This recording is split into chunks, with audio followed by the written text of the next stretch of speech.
Hey everyone, welcome to Holistic Lifestyle Tips Getting Real About the Woo Woo. I am Becky Russell, owner of wellness company Hope Essential, and I am a holistic lifestyle educator and an essential oil educator. I love to teach, and I have been living a holistic lifestyle for over 25 years, and I feel it served me well. I grew up watching loved ones approach wellness in a totally different way, basically following the traditional path of disease treatment, uh, treating symptoms, and really with no hope of a quality of life as you age. And I did not want that for me, and I decided to try something else. And the holistic way seemed to make sense to me in that it's more proactive and preventative.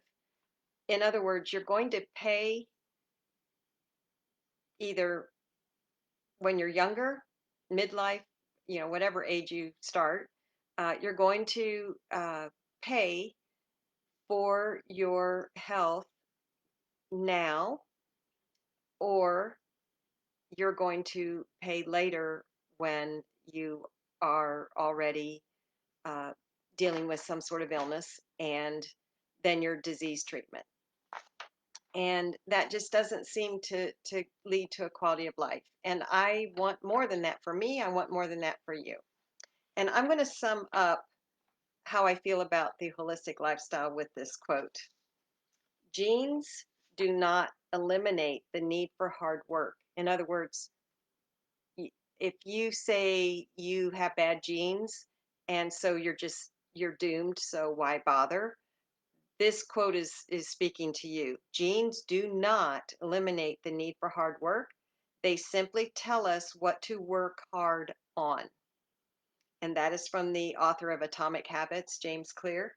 And that is how I really feel that I refuse to be a victim of my genes.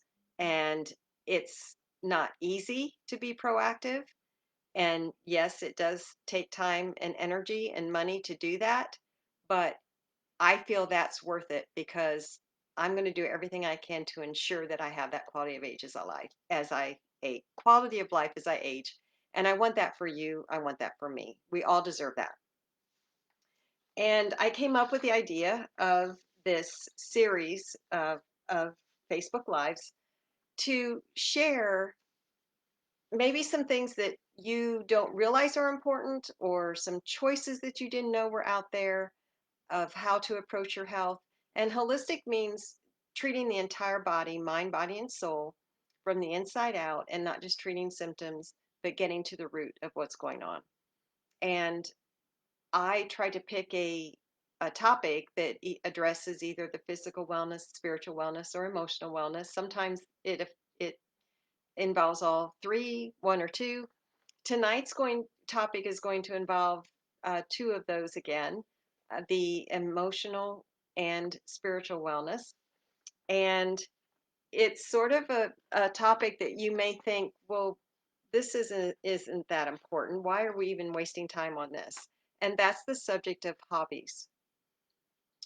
You may think it's a frivolous thing, you don't have time for it, but I just want to share that there really are some really good reasons. And in this article, I'm sort of taking my notes from 6 good reasons why you should get a hobby if you don't already have one.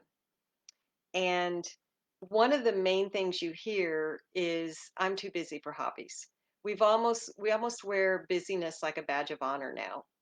And I've been guilty of this. I've worked really hard to to lose that badge, um, because I truly want to work smarter, not harder. And I do want that balanced life. And so, just like with your health, you know, if you don't have that balance in your life, it's going to take its effects somewhere. And so, you know, if you're like me, a lot of times the more time I have, the more I waste. And so when we say we don't have time for a hobby, that's probably not true. Um, and you can really find out if it is true by keeping track of your time for a couple of days in 15 increments.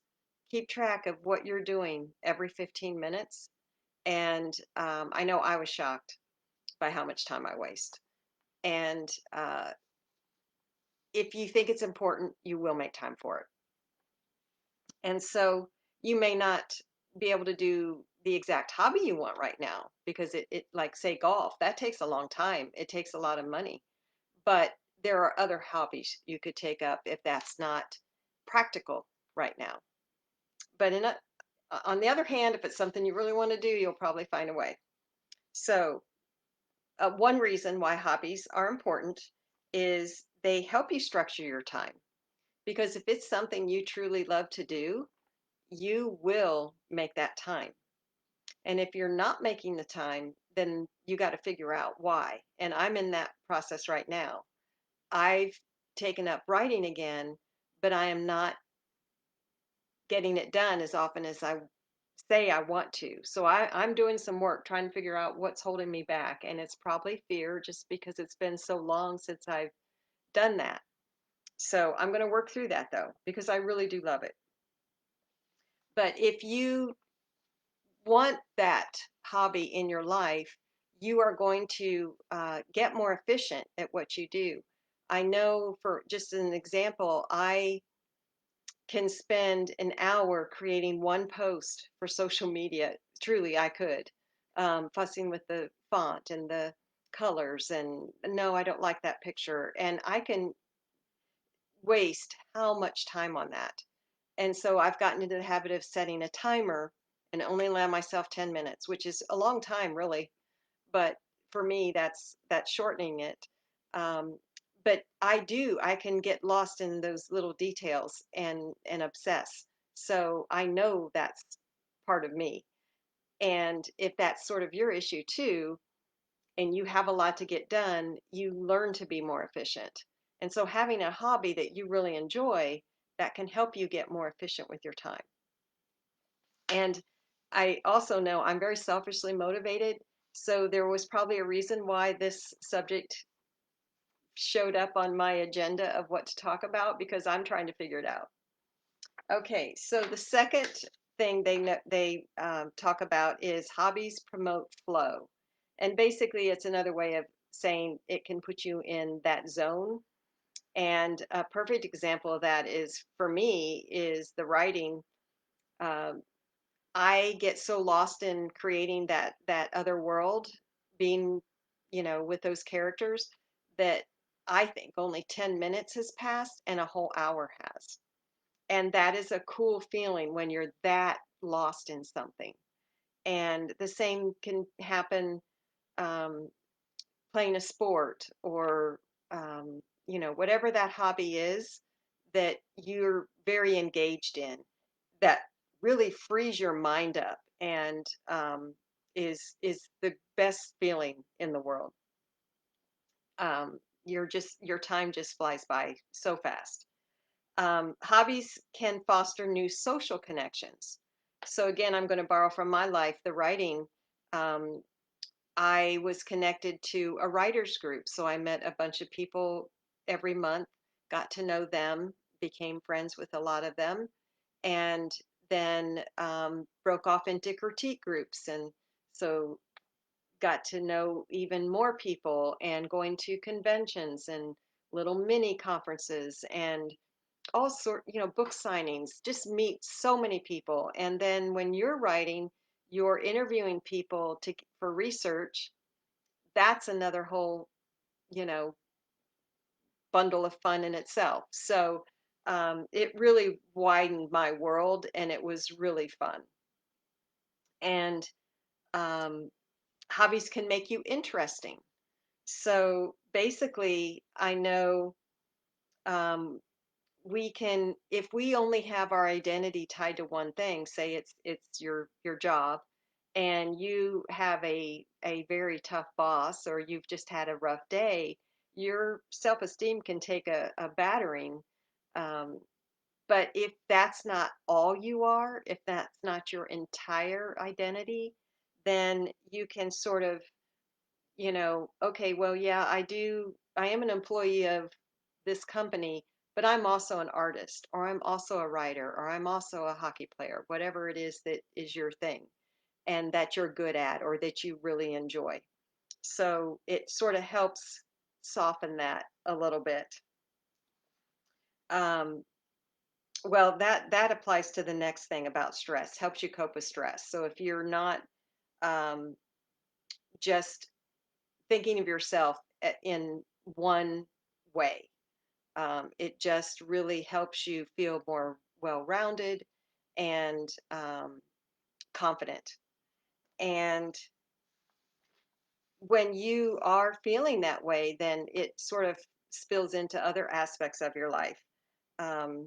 Family, you have more energy and to, more energy to spend with your family when you're fully engaged with what you're doing and feel inspired. And back to how the hobbies make you interesting, it's, I know there were times when um, being an at home mom, which I loved, it felt like we only talked about the kids or the house or cars or, something like that. And so you sometimes you can lose your identity a little bit. And that did happen to me. And when I did start the writing, it gave me something to talk about that was just mine. And, bringing a different stories to talk about different people and, funny things. And so it really enriched our marriage, I think, that I had something outside of what we normally talked about. And it did give me confidence, even though it took 10 years to get published. Um, it I was growing every single day. And that's another thing, that don't underestimate what your passions, what your hobbies, how they can inspire other people. I know I was told by a neighbor that um, the fact that I hung in there that long, followed my dream and it came true. She used that example for her kids. Don't ever give up on your dreams. And I had no idea that I was part of that story. So that was pretty cool. So it is important. Hobbies are important. And uh, it doesn't mean if you don't have them and you're content without them, okay, just ignore me. But for a lot of us, we tend to, like we wore that busyness as a badge of honor, we wear another sort of martyrdom maybe, that you're going to do it later. You just can't do it now. You've got little kids or your jobs, it's just not the right time or whatever. And so we take time for granted and we just keep putting that back on the back burner. And that is very sad because you are depriving yourself of joy. And so how do you choose a hobby if you don't know what you want to do? Um, Maybe it's something you've always wanted to do and just never tried, or it's something you used to do and you sort of gave it up, maybe because of becoming a mom or a new job or something, and you just now realized you really missed it. That's sort of where I'm at. I haven't written in, gosh, 15 years, 20 years, and I really miss it, and I'm going to start it again. So some people just sort of randomly pick something. I'm not that whimsical, but if that's you, go for it. But just do know there's never going to be a perfect time, so you have to make the time. I know when I was first starting out with the writing, there were times I got frustrated because, I'd have my writing schedule all laid out and one of the kids would get sick or something, and or something would come up and I couldn't get my writing done. And I just tell my writer friends, I'll just wait and do it when things calm down, when things are easier, when the kids are older. And they just looked at me because they'd already lived that and they said, this is your life. accept it, and figure out how to make it work. If you want it bad enough, you will. And so that was a good advice for me. So I would love to know if you have a hobby, what it is, and how much you enjoy it. Why do you enjoy it? And if you don't have a hobby, I'm curious to know if you feel like there's anything missing. That I would love to know that. And just want to let you know that if you've missed any of the previous holistic lifestyle tips videos, they are all on my website, hopeessential.com, and also my YouTube channel. And there's also all kinds of essential oil information and holistic tips aside from the videos. And be sure and follow my business page, Hope Essential LLC, and you'll find all upcoming events and a lot of educational information as well. So hope to see you over there. And when you're on my website, request to get my newsletter, my monthly newsletter, if you don't get it already. So till next time, choose you, choose natural, choose now.